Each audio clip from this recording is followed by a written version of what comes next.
Alors, dépend-il de nous d'être heureux? Alors, tout d'abord, il faut savoir que l'étymologie du mot bonheur, bonheur, bonne chance, donc ça ne dépend pas de nous, c'est une question de chance.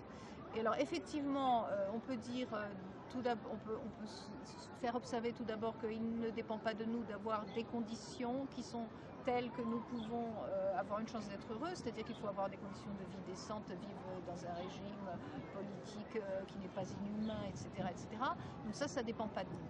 Mais d'un autre côté, évidemment, à conditions égales, par exemple si vous êtes esclave comme Épictète, eh bien même esclave, il a changé sa vie dans le sens qu'il a voulu, et il est devenu philosophe.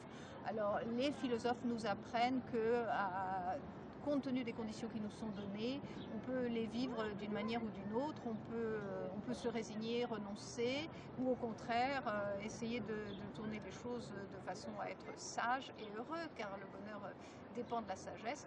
On peut donner l'exemple de la maladie, hein. Quand on est malade, on peut passer son temps à se plaindre et on peut être désespéré, déprimé, ou au contraire, on peut essayer d'affronter la maladie avec courage et parfois, mais c'est pas garanti, et parfois on va guérir, ou en tout cas on va le vivre bien. On peut penser aussi au handicap. Donc ce que je dirais sur un tel sujet, c'est que ce qui dépend de nous, c'est de décider ce qui dépend de nous et ce qui ne dépend pas de nous.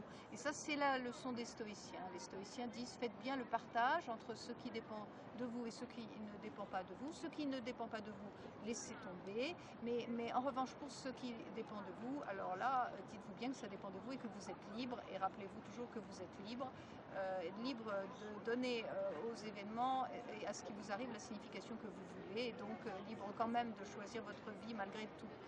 Voilà.